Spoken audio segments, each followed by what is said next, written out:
Rewind-A-Dynamite from the post-wrestling site. AEW, lighting up the fuse. Sit back and enjoy the bubbly as we hear from John and Wai Ting. Where we're going, we don't need roads. And if the buck stops here, this thing might blow. Everything you hear are opinions of the show. And if you don't like it, go to the forums and let them know.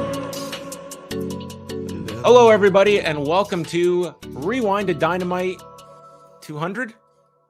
Yes, it is. I would think so. I hope. I figure. Oh, God. Let's have it here one more time. You figure I've done this for 200 times. I would know 200 editions. 200 Wednesdays, and here we are. What did you think about the nostalgia feel that AEW tried to pull off tonight? Because I appreciated a lot of what they were doing tonight, but at the same time, I was like, 2019 doesn't feel that long ago, and it's already like, I guess in some ways it's an eternity ago, but nonetheless. Well, I mean, I think you have to make a big deal out of every round number. You know, if you're a wrestling promotion, your goal is to try to make every episode feel special. And when you have a legitimate, you know, nice big number that you could celebrate, I'm not criticizing doing something, and I quite enjoyed the show. I'm just stating, like, if you felt like there's like a nostalgia that AEW has been able to create in 4 years. I think so. Yeah. 4 years is a long time. And like in that time, a lot has happened. There have been, you know, like certainly in the highlight package, I think seeing, you know, like a Brody, you know, Lee, or even seeing that package was great. The Jay Briscoe tribute, you know, you're just kind of brought back to a lot of memories that, you know, in some ways weren't that long ago, but in other ways feel like it was a long time ago. I'll also say, like, maybe the nostalgia of seeing the set wasn't necessarily so nostalgic because I don't think it's been that long since they've changed. Nonetheless, it was a really nice touch, and I hope it's something I hope they continue to do for like 300 and 400 and so on. We have a lot to get into. It was an incredibly busy day, and it's going to be a busy weekend, one of the crazier ones of the year as we are going into SummerSlam weekend.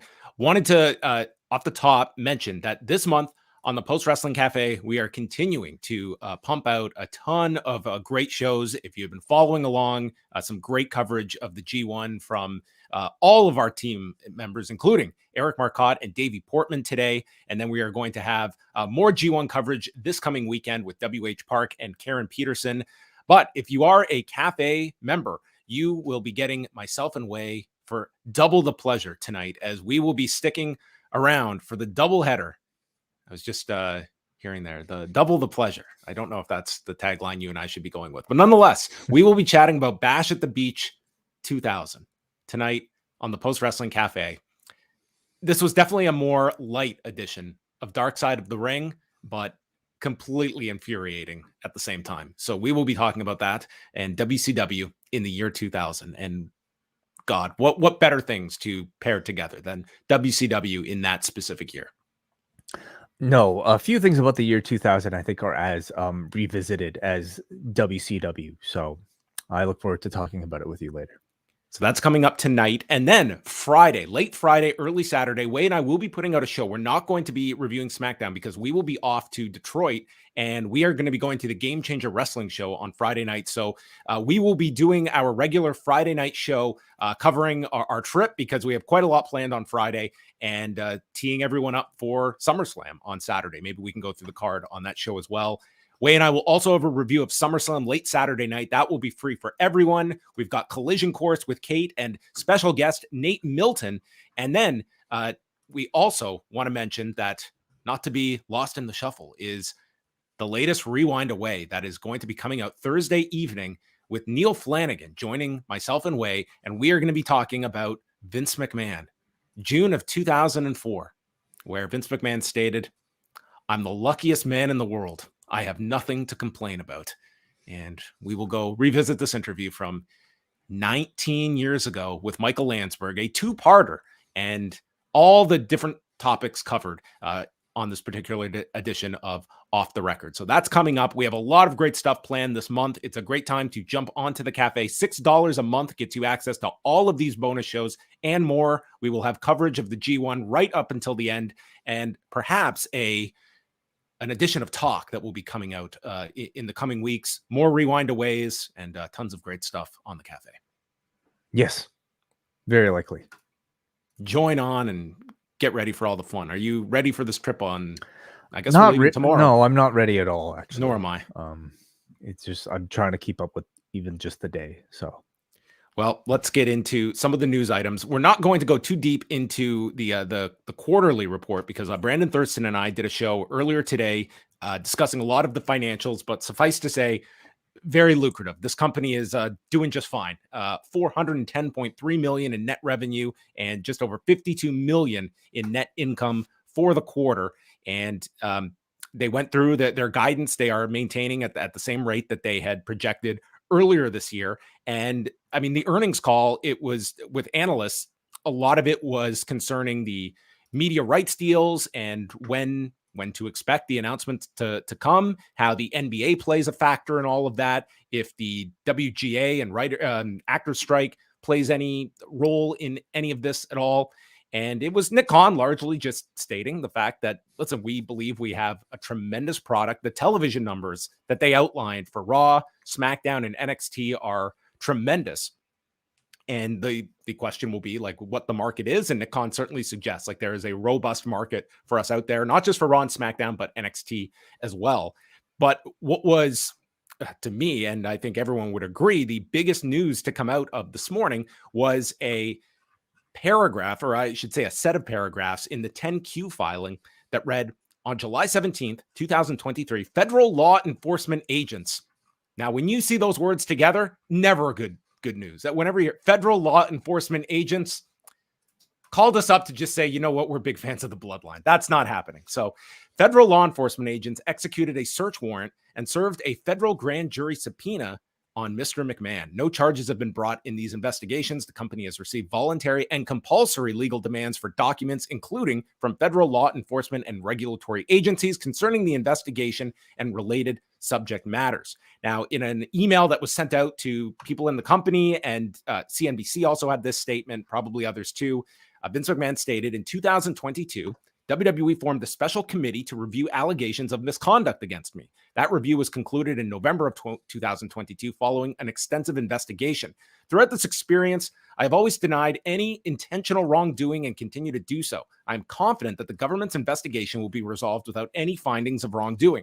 I'm focused on completing the recovery process from my recent spinal surgery and on closing our transaction with Endeavor, which will create one of the preeminent global sports and entertainment brands, with WWE adding the following comment: we believe this is a continuation of the investigation that commenced last summer. WWE has cooperated throughout and fully understands and respects the government's need for a complete process. And added to that was Nick Khan confirming the recent spinal surgery that Vince McMahon underwent, and he is on a medical leave of absence from the company. So a lot to digest there, but certainly that to me was by leaps and bounds, the biggest takeaway from this morning's news, the fact that there is in fact a grand jury investigation into Vince McMahon and what that materializes into or does not. But the fact that that exists and there was a subpoena involved, it certainly adds to the severity involved in this. And the fact that the Vince McMahon controversy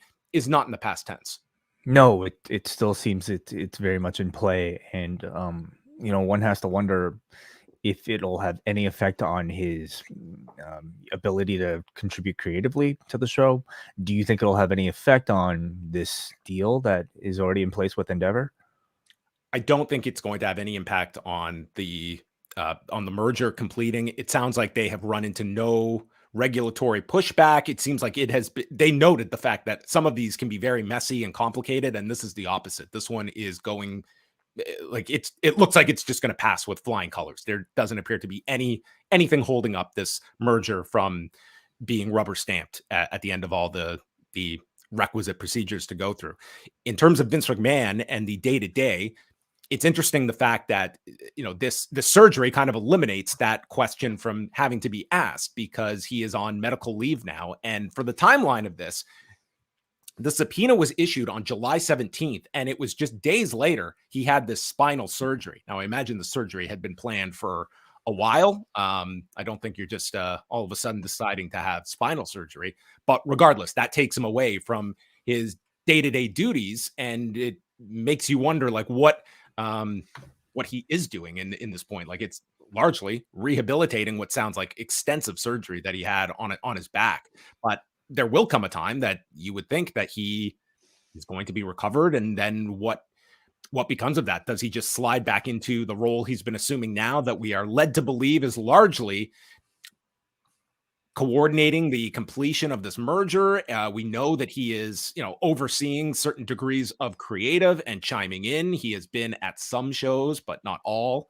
And what his role is going to be long term as well. But the fact is, this is very significant, and how far this goes with a grand jury investigation, how long they've been working on this, what they have found. And you go back to those emails that had to be disclosed to the SEC last Christmas when Vince McMahon was trying to get back into the company, and the board of directors initially stating they unanimously felt it would be the wrong choice to bring Vince McMahon back. And the fact that there is stuff that is not publicly known. I mean, there's a lot here, and this should not come as some left field surprise either. The fact that something like this was kind of going on behind the scenes, when it seemed as though the board members, at least around Christmas time, knew of the potential of more coming out, and how damaging Vince McMahon returning to his executive chairman post could threaten the company, even though that really did not materialize. He ended up being the significant factor in this merger with Endeavor, and Ari Emanuel vouching for him.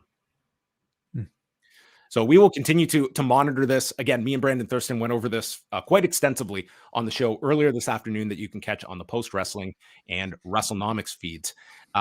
Beyond that, the other news today is that the Elite have re-signed with AEW. It was reported through Justin Barrasso at SI.com and mentioned tonight on the show, with Kenny Omega, the Young Bucks, and Hangman Page signing multi-year contracts with AEW. They have not specified how many years they are with the company, but it is multi-years, which for Kenny Omega will take him into his 40s. Matt Jackson is 38. Nick is 34. Hangman Page is only 32.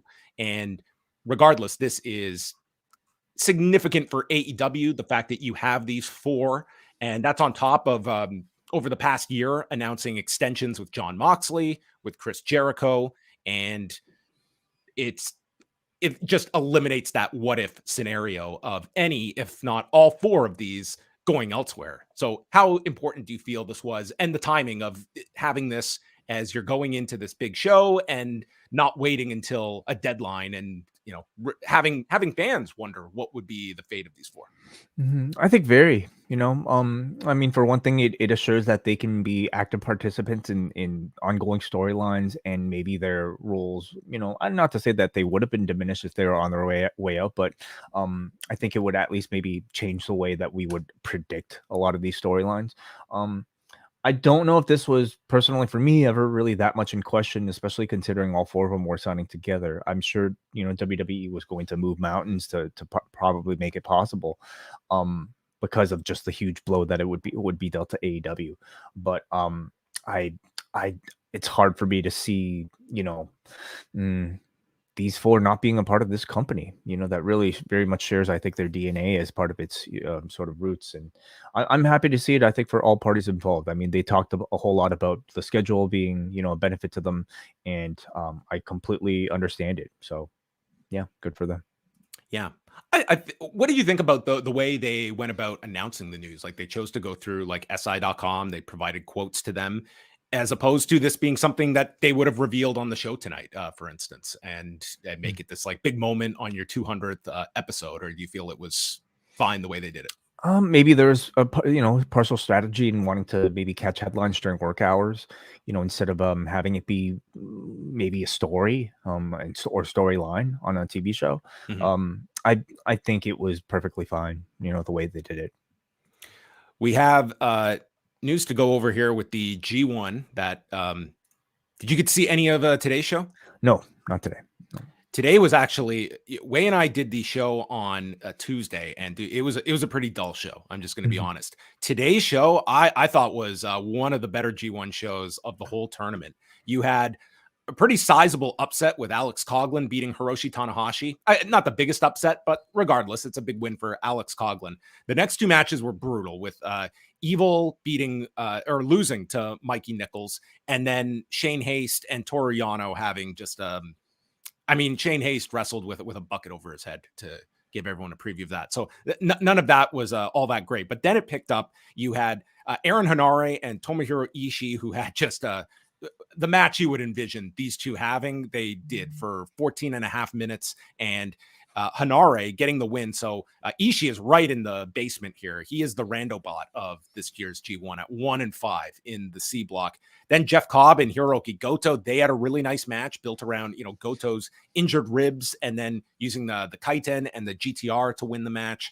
Tama Tonga and Eddie Kingston, that was also very good, with Kingston going over with the Northern Lights bomb. To me, my favorite match on the show was Tetsuya Naito and Zack Sabre Jr. I thought they just killed it. For 18 and a half minutes, you had Naito working on the neck of Zack, and Zack working on the arm of Naito. And this was, I think, Naito's best match of the tournament, and it was up there with Zack's as well. Maybe his best match too. And then Shingo Takagi beating David Finlay to stay alive in the C block in the main event. So I would argue, like, the last 5 matches of the show, I thought were all great in their own respective ways. So we picked the wrong show this week to review. Tuesday, I can't say there was much to write home about on Tuesday's show. But where does this leave everything? So in the A block, Sonata is on top with 12 points. And then we have Hikuleo, Kaito Kiyomiya, Shota Umino battling with 6 points, and Gabe Kidd and Yota Tsuji with 5. We have Okada and Will Ospreay, who are essentially fighting for the 1-2 placement in the B block, with Phantasmo, Taichi, and Tanga Loa at 6 points, all with 1 match to go. So pretty much Phantasmo, Taichi, and Tanga Loa, there's a way they can be mathematically alive, but I think everyone assumes it's going to be Okada in one spot, Ospreay in the other. C block, there's a lot more parity. So you have David Finlay, Evil, and Eddie Kingston with 8 points. They're alive. And then you have Tama Tonga and Shingo Takagi with 7 points going into their respective matches. And then the D block, Jeff Cobb and Tetsuya Naito are tied with Zack Sabre Jr. with 8 points. Hiroshi Tanahashi is out, I believe, based on his loss to Coughlin today. His last match is against Naito.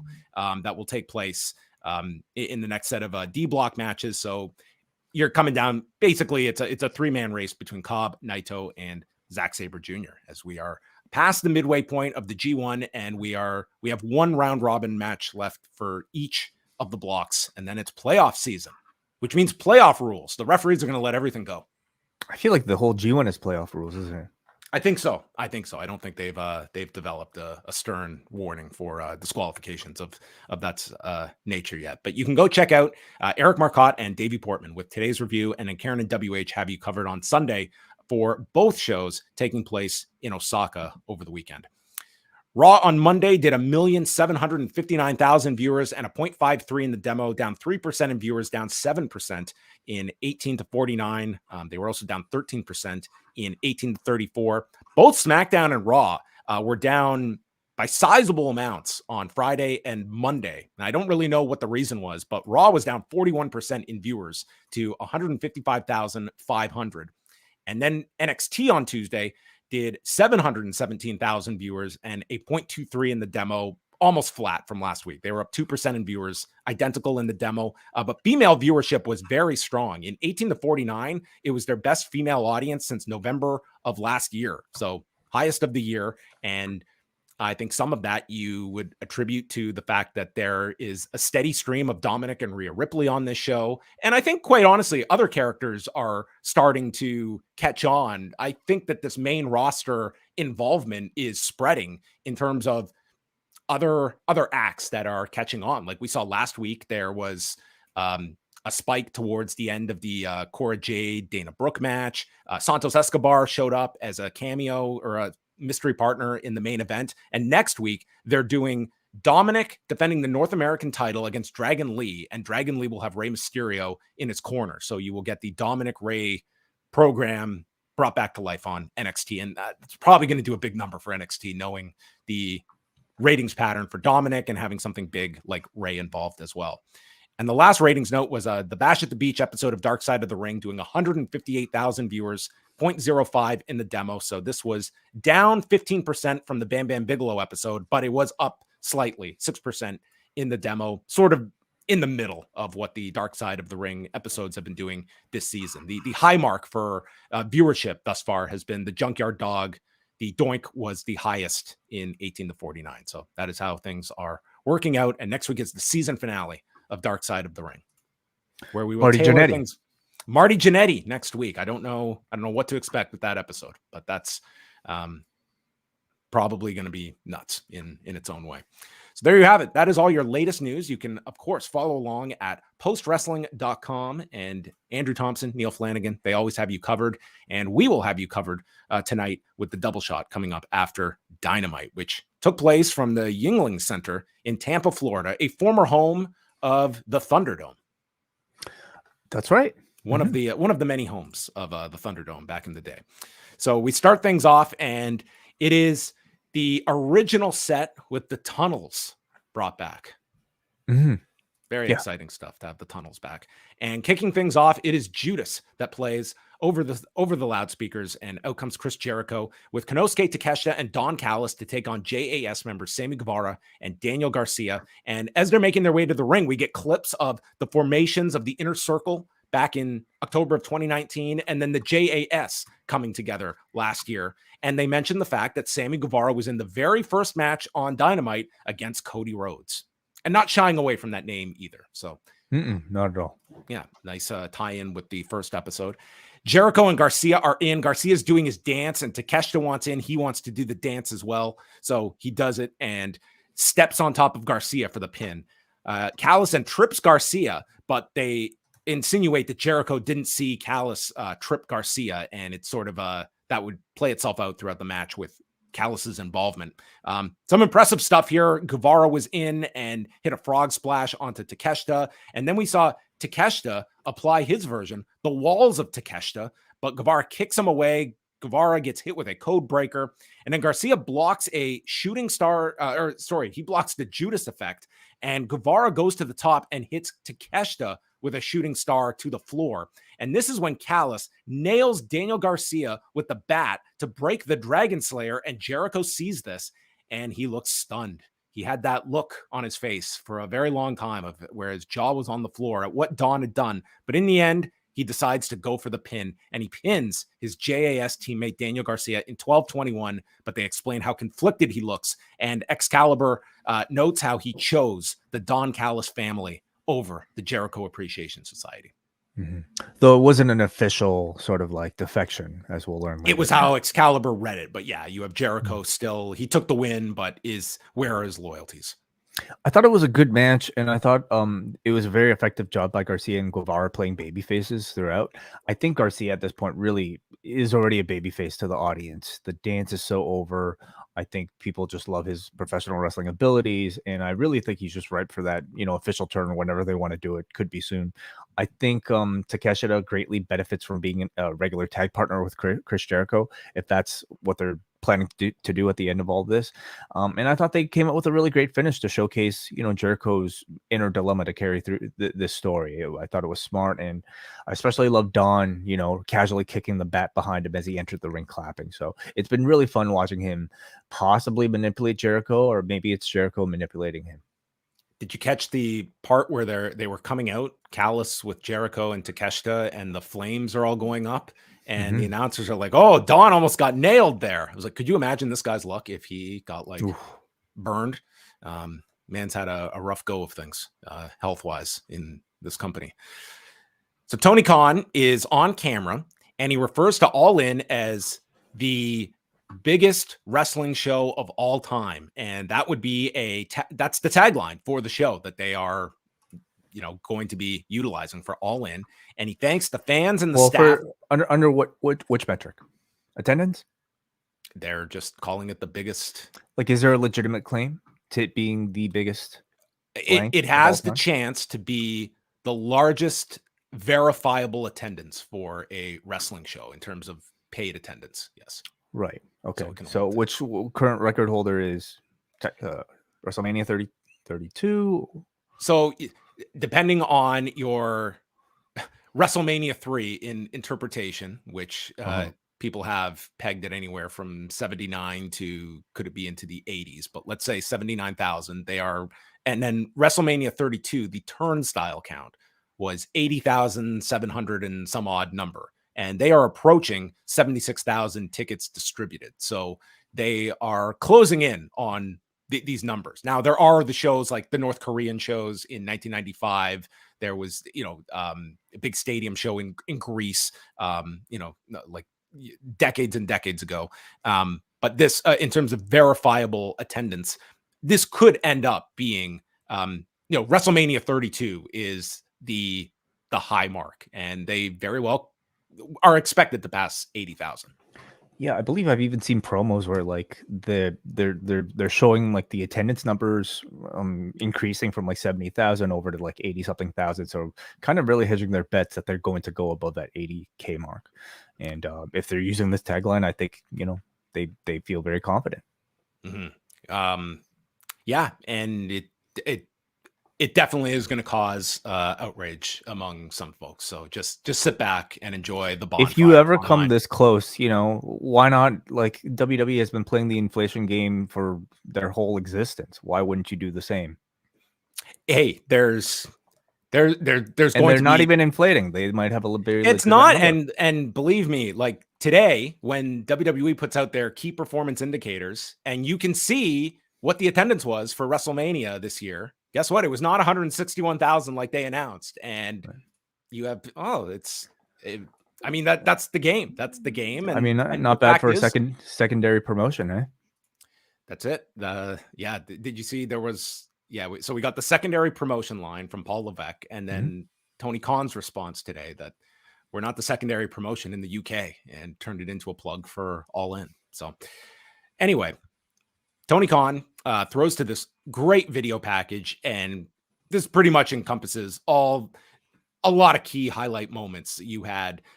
As Wai mentioned, the tributes to Jay Briscoe and to John Huber, Shaquille O'Neal, Sting's debut, the steel cage match with Britt Baker and Thunder Rosa. But there were plenty of clips of the parking lot brawl. And this was great because they were going to call back to it later. And I thought that was like really clever, the way that they reminded you of what was a pretty memorable match. But we've had tons of memorable matches on Dynamite. And the fact is they drew attention to this parking lot brawl. So it's top of mind when it gets called out later in our next match. Totally. Absolutely. Renee catches up with Jericho, but before he can speak, Matt Menard appears, and there's a mandatory meeting next week stating, Jericho, you have to attend, which thus is mandatory. Mm-hmm. Don't know if you had to clarify that, the fact that the mandatory meeting, you have to come to the mandatory meeting. Shivani brings out Jack Perry, who wants Jerry Lynn to come out for this face-to-face and take his ass kicking like a man. So Lynn walks out, and he's not going to come down to the ring because if I went after you, it would be child abuse. And due to the plates and screws in my neck, there is no doctor that would clear me. Sounds like a conversation they could have had last week before they held off for a week on this. Wouldn't you think Jerry would bring that up last week? Was he going to try and get cleared all week? Maybe he got checked midweek. Well, he's not going to take on Jack Perry, but a good friend of mine who used to wrestle in ECW and still happens to wrestle is here. And then Pantera hits, and out comes Rob Van Dam to walk. And this man walked down this aisle. And here was our Rob Van Dam coming out. I mean, dude, this Pantera song, the fact that they went the extra mile to get Pantera was a great added, because honestly, like him coming out to like his TNA theme or, just wouldn't have had the same appeal. At this point, it's something that's kind of expected, from Tony Khan. If you have an identifiable song attached to your career from either ECW or from the Indies, you might have a very good chance of getting it played on national television. I mean, I really wasn't that into the idea of seeing any ex-ECW wrestler in a modern day AEW setting, especially in a match. But man, once that Pantera hit, okay, you got me. Like, sign me up for another round of ECW nostalgia, especially if the guy in charge has enough money to obtain the rights to actually get these entrance songs. I thought this was cool.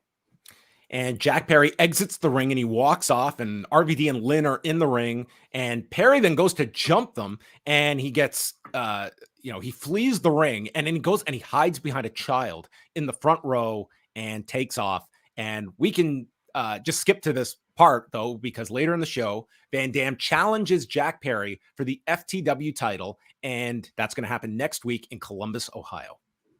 Mm-hmm. Absolutely. Yeah, it was great. I think RVD still looks in incredible shape, especially if you check out his Instagram. At 52, he really does look incredible. Moved well here, delivering that kick. So this changed my mind. I'm into it. They note that tonight, Toni Storm and Hikaru Shida will be in the main event, and the Anything Goes match followed that with Jon Moxley, Trent Beretta, and Penta. And what a summation of Jon Moxley's AEW career this match was to celebrate the last 4 years. So we got trash can lids in here, a barbed wire 2x4, thumbtacks. Trent was bleeding. I think he had like multiple wounds to his head. He was just leaking blood. 2 tables get set up on the floor, and this results in Trent, a man who had reconstructive neck surgery, if you all remember that, and superplex Jon Moxley through both tables on the floor. We go through the picture-in-picture. Penta hits a destroyer off the turnbuckle, putting Trent, the man with the reconstructed neck, through a table with this destroyer. And then Moxley tackles Penta through another table, brings out the thumbtacks, rips off Penta's shirt, and we see Mox hitting a Gotch-style pile driver to Penta onto the tacks, only gets a 2 count. Then he lifts and just dumps Penta on these tacks. There's a cutter to Trent on the tacks, which Moxley took more of these tacks than the assailant taking the cutter here, which they noted. Trent gets up, hits a dude buster onto the tacks, and then Penta breaks it up with a trash can. All 3 fight on their feet, and there's a paradigm shift to Penta, taking him out when Trent drills Moxley with the knee, sending Moxley away from the 2, and with Penta still out from the paradigm shift, Trent rolls on top, and it is Trent that gets the win in 12 minutes and 28 seconds. I thought these 3 put together an outstandingly entertaining hardcore match. It had that unpredictable, dangerous energy you get from all of these Mox weapons matches. He's a man who seems to make every no DQ match feel somewhat special. I thought this had very satisfying table spots. It kept raising the stakes in terms of weapons here. With the barbed wire 2x4 alone, I thought was already like a really big one. But then, of course, you had to get the thumbtacks here, even though we're just 2 weeks removed from our last one. But it's a special edition of Dynamite, and I thought it was effectively used here. Every spot they did made you gasp, and all 3 of them seemed completely game to just take as much punishment as I think their bodies could handle. So it was dangerous, but really not to the point where I was overly concerned about their long-term safety, even the guy with the reconstructed neck. So I really enjoyed it. Mm-hmm. Very, very fitting here for the tribute to Dynamite and some of their more extreme matches, for sure. Claudio and Yuta are coming through the crowd, and then Orange Cassidy and Chuck Taylor show up, so they're brawling around the ring. Trent dives to the floor, and then Taylor nails Claudio with a chair. There's an orange punch to Moxley, and Moxley sold this orange punch very, very big. And Taylor challenges them to a parking lot fight back at Daly's place. So I'm imagining they're going to tape this to air on Rampage Friday night. Like they're going to do it from Daly's place. Like a cinematic match almost. Yeah. Then just like the last time they just surrounded it with people. And I imagine they're just going to do the same deal here. And to be honest, if you're someone here in the arena, I guess that they'll have to watch this. They won't get to see this. Yeah. And I guess, I don't know if people there might have been confused because they heard Rampage and probably recognized that they were going to stay for a Rampage taping, but then they heard Daly's place and maybe, it was maybe a little too confusing to get any sort of real disappointment. I mean, you can't do a parking lot brawl inside the ring. So true, you got to, you're either watching it on a screen. Yeah. Regardless. But I thought it was like a really great, like special match that you're giving out on Rampage. I thought it was an attempt to make Rampage a bit more must see this week, a Mox parking lot brawl match. Yeah, it certainly makes you wonder what the status is of Santana. Like he's been out since last year's Blood and Guts, because like those were the opponents, Santana and Ortiz, and they might not be reuniting together, but you're doing this match and it's kind of, AEW does these and it like instantly brings you back to that match. And to me, I just think like, what's the status of Santana and Ortiz as well, of, bringing back this match that they are so associated with, if it's a signal of them coming back at some point. FTR, they showed highlights beating MJF and Adam Cole, which we went over the collision numbers with Brandon today, but a tremendous collision number on Saturday. And in particular, the last 30 minutes with this tag match were the big MVP match of the show, as they did a 0.27 on Saturday night, which was outstanding for them to do. Renee is with RVD, and he makes the challenge to Jack Perry. He also brings up the fact that he has a history of inflating the value of many titles and then retiring them. I guess he's teasing, like, I'm going to win this and then get rid of this belt. Yeah, how's this really a babyface move? It didn't sound like. And then you have Taz, like, oh, all right. He's going to be challenging for this. He's going to retire my legacy. Take my belt away from me. MJF comes out, and he is received as a babyface, and he is totally acting like one. And he tells the audience, reminding them that he has ADD, and the crowd starts chanting ADD. He also has rejection sensitive disorder, RSD, where his brain cannot regulate rejection, which makes life hard for him, and notes his upbringing being bullied, cheated on, beaten up, and he has blacked a lot of those memories out. But he remembers the traumatic incident as a child where these kids threw quarters at him, telling him, pick it up, Jew boy. And he still has nightmares about it. And he felt that in that moment, to get ahead in this world, you have to be a scumbag and stab others in the back before they stab you. And that is this man's upbringing. This is how he got to be the MJF that you loathe. And he now has realized that in becoming a scumbag, it's easy. It's easy to be a scumbag. It's easy to get people to boo you. It's hard to be vulnerable and open because of the fear that I would be booed and then be taken back to my time as a child. Well, I'm not scared anymore because of you, the people. And warns he's not going to be changing overnight because, after all, I am a scumbag, but I'm ready to be your scumbag. And this led to a chant and probably a t-shirt coming in the near future. And the person who taught him to trust and be vulnerable, one of the best wrestlers, one of the best people, is his best friend, Adam Cole. And out comes Adam Cole with a double clothesline shirt and compliments MJF, notes the man that he is becoming. You're not alone. These people love you. And MJF brings up the title shot that was promised to you and says, I've been thinking about it, Adam. I don't think you deserve a match. And everyone is booing, and Adam looks confused, and he clarifies, you don't deserve just any match. You deserve the match. The main event of All In, August 27th, hands him the contract. Adam Cole signs, and the two men, I don't think this has ever happened where we have had the announcement of a main event stadium world title match followed by both men telling one another, I love you. And then they hugged. And that is our setup for All In. Mm-hmm. Yeah, this was really outstanding. And I think, you see this and you do have to ask, was this always the plan? Or did they realize this, or did they listen to the audience who, a lot of people just were clamoring for this not to be over after this, tag team title tournament, and people wanting to see this pairing continue somehow? I don't know. But either way, I thought tonight was a really effective and creative way of carrying this program on. I think Max's promo, he has a great understanding of what it means to be a heel, obviously, but I think he has just as great of an understanding of what it means to be a babyface. Because I thought tonight you had a great sort of like diluting of like what babyface psychology is. He's not just tonight, I think, a great wrestling babyface, but psychology of how any fictional villain or even hated celebrity could possibly turn the public's opinion around on them.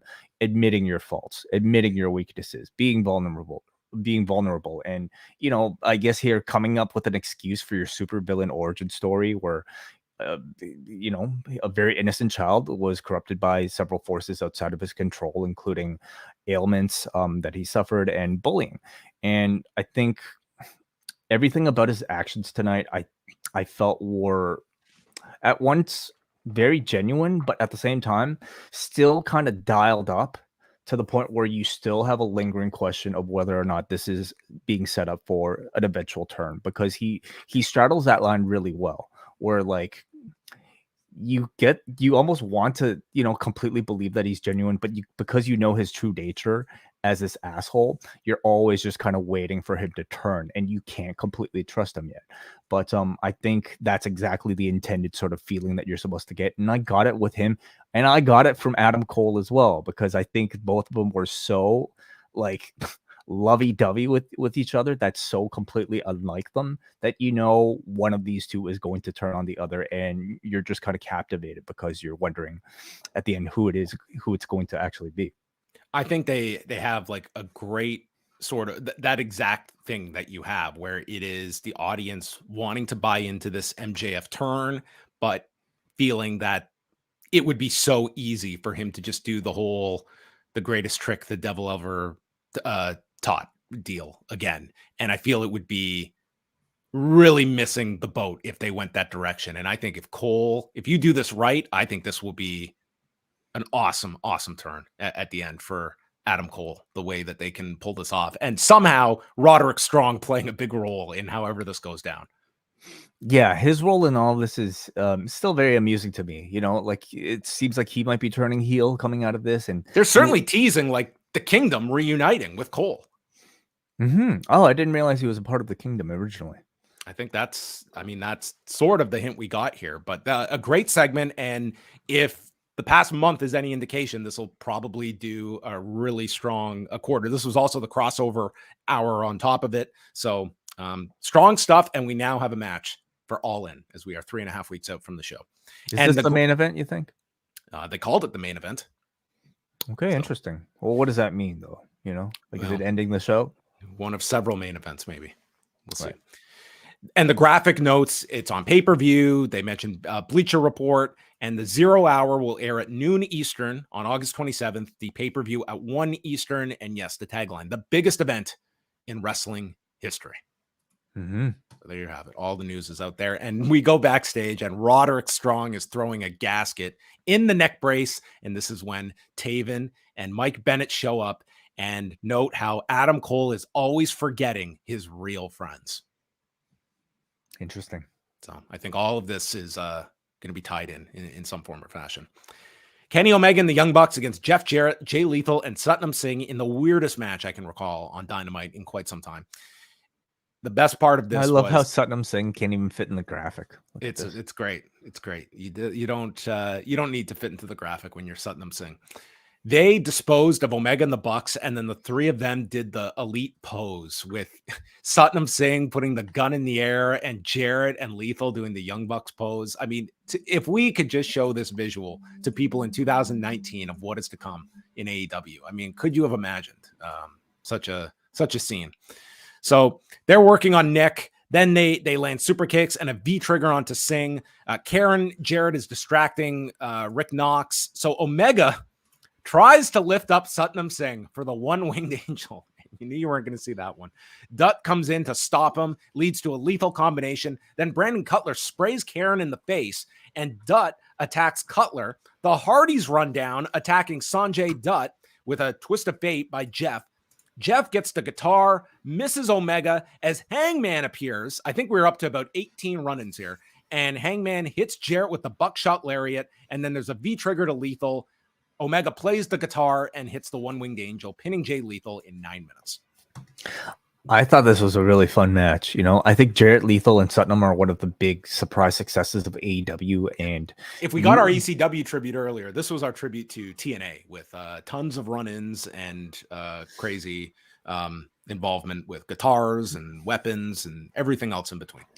I guess so, but it wasn't negative to me the way like a lot of those run-ins in TNA were. Like I felt every run-in was effectively used and just kind of made you think twice about the finish here. I thought this faction has really figured out its role on these cards as sort of like, upper mid card guys who often take part in some comedy, and I thought they made it for a perfect pairing for a TV match for the Elite. You got some comedy bits. I thought the Elite made incredible use of Satnam Singh's size here, at once, giving him the spotlight while also protecting him and showcasing, the incredibly impressive sort of stature of the guy. So I thought it was a very effective match. Are we ever going to see Kenny Omega against Satnam Singh? I would love to see it. Yeah, I feel Kenny would love to do that match. Sure. Yeah, I think it'd be a lot of fun. Omega passes the microphone over to Hangman Page, and he notes that the four of them have re-signed. Here's to the next 200 episodes. And Omega says that whether it's Dynamite, Ring of Honor, Rampage, or heck, even Collision, you'll be seeing a lot of us. So I don't want to hear anything from fans of like, why are you trying to force this Punk thing? It's like, give me a break here, okay? Because they're playing this game just as much as all of the fans online are talking about this. It's the best built long-term program, I think, in pro wrestling. Yes. Well, it's like this idea of like, just, it's not going to happen. So why is everyone so focused on this? It's like, well, they're playing into it as well and leading you in that direction. The Mogul Embassy. Okay, this segment was something else. So we have Swerve with AR Fox and Prince Nana, and they recap their attack last week on Darby and Nick Wayne. And Fox asks the culprit of every wrestling turn, the dreaded lack of a phone call. Why you didn't call me, Darby, for 5 years after you signed with AEW, after all I did for you, which, I mean, that's 5 years is a long time. Yeah. Maybe AR Fox didn't have like a texting plan. And Darby also doesn't seem like an iPhone guy. Like he seems like, how did AEW, has AEW been around for 5 years already? Wow. Well, almost 5. Well, then AR Fox, yeah. So it wasn't exactly 5, and AR Fox was there for a good chunk of it. So maybe it's more like 4. It's taken him a year to doing dark matches and then getting signed. So he says he's going to take everything that he gave Darby, and Nana says you're going to pay it back in blood, which was quite the foretelling of what we were about to see as Swerve throws to his latest video. And we go to the Buddy Wayne Wrestling Academy, and they walk in to the gym and go, "What up, turds?" And they attack Nick Wayne and the other kids training, and they beat the piss out of Nick Wayne, including breaking a framed photo of Nick with his late father, Buddy, over Nick's head. And dude, this guy just bled like you would not believe. Like, this man looks like a corpse here in this ring. And this was the I guess the tank top that Nana was holding up in the earlier segment. Right, because they throw to the video, so the promo would have been done in advance. Yeah. So he's just laying there, huge blood, and they decide we're going to call Darby. So they take Nick Wayne's phone, but in an attention to detail that I think is officially overthinking it. I don't even know if this was so much attention to detail as like maybe a bit of an error that they forgot, like we forgot to unlock his phone before filming this segment. Because this whole thing imagine it had the voice recognition and they could have avoided this and or the facial recognition. Oh yeah, I don't know if you'd recognize somebody with all that blood on your face, but might have been tough. Very impressively, this entire thing was a one take, and they weren't going to get many more takes. Just given the blood blade job and the glass and everything. So if it was quick thinking on Swerve's feet, it was done very well. Yeah. So as the man is bleeding to death, he manages to put in his 4-digit iPhone code. Yeah. They call Darby. Now, I'm just going to say, this angle, would you not FaceTime the person so he could see Nick Wayne? Yeah. Like, they call him on speakerphone, which to me lessens the impact. It's like, hey, Nick, this isn't Nick. This is AR Fox. And he notes, Swerve gets on, dude, and Swerve was like the ultimate movie villain here. He calls them the ghosts of Darby's past, and this is just the beginning. Mogul Embassy forever. This was an awesome angle, like a tremendous angle that they did. And I just thought, man, it was a super violent angle and a lot of blood. This was one match. This was one segment where someone did outbleed John Moxley, who was in a hardcore match on the same show. Yeah, I thought this was fantastic. I think Swerve's entire demeanor as a heel has been, super villain straight out of the movie, and this scene completely had that vibe. He called it as much. Again, very impressive that it was all done in this one take. And I think that, that requires a great deal of planning and just, I'm sure rehearsal before actually going through it. But everything about it was so well crafted and so well performed. I think they found, pretty solid personal justified motivation for AR Fox for the heel turn. And I think it makes it makes sense that somebody as sadistic and maybe opportunistic as Swerve, that he would take advantage of that to, further his own feud with Darby Allin here. I'm really glad that Swerve and the Mogul Embassy finally have like a really juicy story that seems to be taking place on Dynamite and not just on Rampage. It's been a great way to, further Swerve as like a big time villain on the show. And it's been an outstanding way so far to get AR Fox and Nick Wayne integrated into a relevant story on Dynamite. Yeah. I just wonder how many friends are out there that I have not called in 5 years minimum. I mean, there's no shortage. Well, I don't keep up with a lot of people, so you should make some calls or lock my door. Aussie Open against El Hijo del Vikingo and Komander for the ROH tag titles. One of the things I like the most about the show is that every match felt like it was like a slice of AEW. Like there was, this wild tag match. It was like your Young Bucks style match. We had we had the crazy hardcore match. We had your Jericho kind of story driven match. Like it was a lot of like it was just like very different flavors throughout the show. Like I thought this, like AEW typically, like their shows, like it's a mashup of all these different characters and styles, but I thought this show really honed in on that theme of just all these like distinct 5 matches. Yeah, I got that sense too. Sure. So Komander and Vikingo, they're in matching blue and black attire, and this was great for the 10 minutes that they had here. I mean, sometimes you can see Komander where he is like, like he has his hits and misses, but him and Vikingo together, like they were pretty on in this match. We saw Komander come off the shoulders of Vikingo into a Rana onto Davis. Then Komander did the spot where he's like laying on the top rope, and Fletcher runs at him, and he just like rotates himself under the top rope. So Fletcher flies over the top. I have never seen that before. There are dives on opposite ends, and Aussie Open catch both of them on the floor and run them into each other. Vikingo then comes off the top into super kicks. Davis then lifts Vikingo, and Komander leaps off Vikingo into a destroyer onto Kyle Fletcher. We get a double rope walk into moonsaults on Aussie Open on the floor, and then they set up for the double 450. Remember when Omega and Kota Ibushi did this move? The Golden Shower.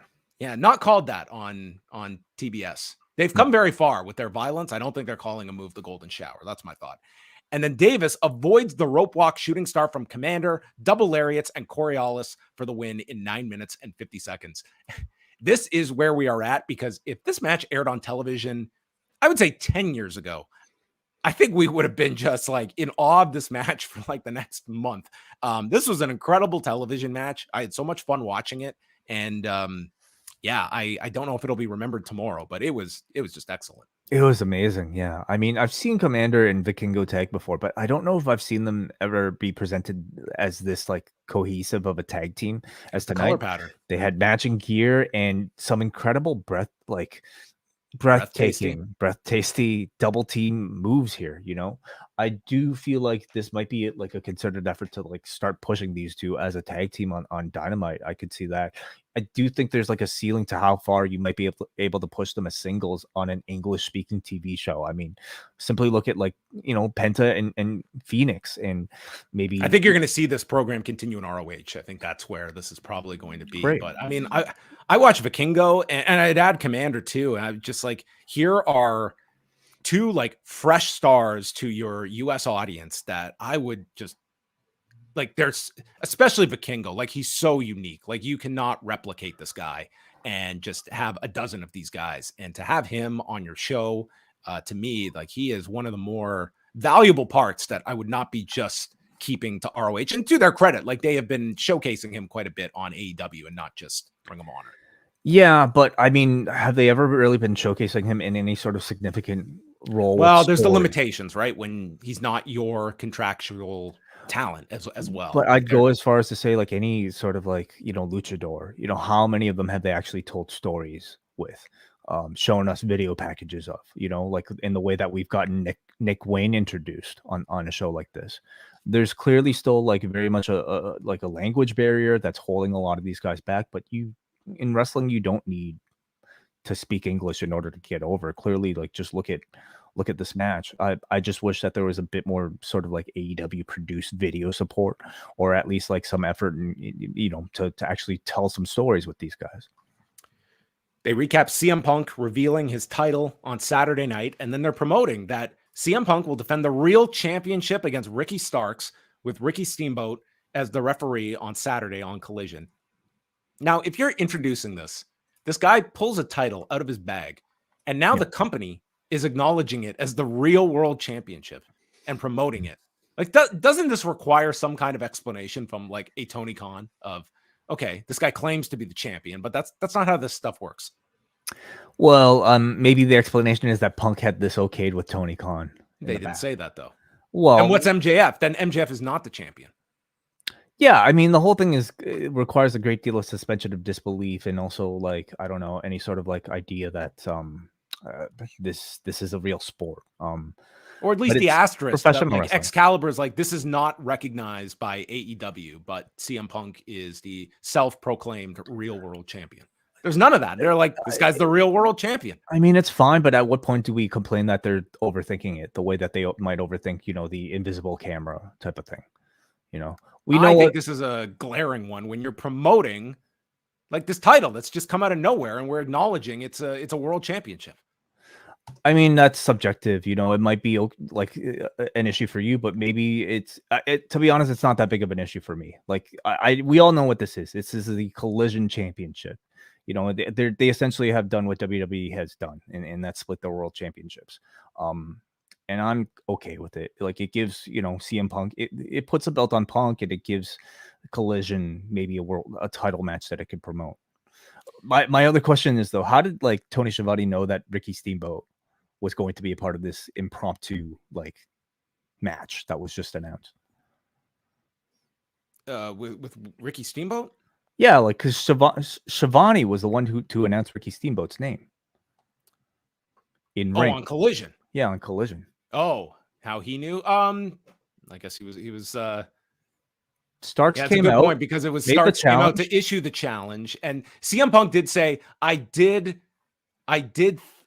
think that this is how." He said something to the effect, but you're right. Like so he told Schiavone beforehand, "Hey, Starks is probably going to challenge me, so I've already hired Ricky Steamboat to be the referee next week because I'm going to goad him into accepting my challenge." And that was probably after he went to Tony Khan to, grant powers to this real world championship. And thus Tony Khan gave him his blessing to defend this title on the other show. Oh, see, it all makes sense off screen. Okay. It's a lot. FTR against Brian Cage and Big Bill, Chris Statlander versus Mercedes Martinez, and the Acclaimed will speak on the show. Toni Storm against Hikaru Shida. That is your main event for Dynamite 200. Shida is she gets tossed to the floor, and she's being attacked by Saraya and Ruby. We go through picture in picture. Storm is in control, and then Ruby gets involved behind Paul Turner's back, and Storm hits the hip attack and a DDT. They're trading strikes, and Tony Schiavone says that Tony Khan has stated, we will stick with this match up until the 60-minute time limit, meaning we could go 49 minutes over the hour based on the timing of Tony Schiavone's announcement here. I didn't think that was going to happen. I don't think we're going to a draw with these two. No, but they did do an overrun. They did do an overrun. They did. You're right. So, but I do like the fact that they do at least feed you the possibility. Maybe one day they'll actually do it. This is the first step to a 3-hour Dynamite. They're teasing you with the idea. Mm-hmm. Shida hits a jumping knee, Falcon Arrow for a 2 count, and then AEW, they're pretty good at these when it comes to someone you are just assuming is going to lose and giving like these incredible near falls for the person you're assuming is going to win. In this case, Toni Storm. You have Saraya slide the kendo stick in, and they have a tug of war, and Shida grabs the kendo stick, but she won't use it, knowing she'll get disqualified. So then as the referee takes the kendo stick, Ruby nails her or sorry, it's Shida that nails Ruby and Saraya on the apron with the kendo stick. Then the referee takes the stick, and this allows Toni Storm to spray paint Hikaru Shida in the eyes and hit the Storm Zero. Everyone thinks it's over, and Shida kicks out from the spray paint and the Storm Zero. And with that, there's a sunset flip attempt, and Shida blocks, hooking the legs, and pins the champion in 13 minutes and 16 seconds as Toni Storm wins the title, the pandemic champion that lost the title right after they returned to crowds. And now she gets her big title win in front of real people in Florida, no less. That's right. Yeah. Yeah. I mean, I would say it was a surprise for me, you know, to see Shida with the championship. And I think maybe knowing that, I do wonder if this was always the plan or if it was a result of maybe Jamie Hayter not necessarily getting clearance to return All In. I do feel like the run was a little bit rushed because I don't know if you've had any Hikaru Shida presence on Dynamite in the build up to this moment. But, you know, again, if it was sort of a bit of a last minute push, then I completely understand it. And I thought it made for maybe a great surprise win because I don't know how many people would have seen it coming. Yeah, I think you got like a surprise in terms of like where it goes from here. I think that's one of the criticisms you have right now is that like there's just so many of these programs that you don't know what the destination is. And it's clearly a rematch, right? You would think, but I don't know. I don't know if you do something like with Saraya going for the title in England, if that makes more sense, and Toni Storm has to step aside for that pay-per-view. That could be the direction, Shida and Saraya. Could be, yeah. Yeah, I thought to be honest, I thought the match was just okay. And I don't know if the in-ring maybe lived up to sort of like everything that we had seen on the show up until this point. But I do hope that if given a rematch on a bigger stage, maybe with more time, these two will be able to, you know, achieve something that much more special. Tonight felt like a good way to maybe start off the program. So, I thought this was a really good edition of Dynamite. You know, felt like hit all the buttons that I think you needed to make this feel at once nostalgic and special. And more importantly, it delivered some really fantastic pro wrestling and gave you at least one big announcement for AEW All In. Yes.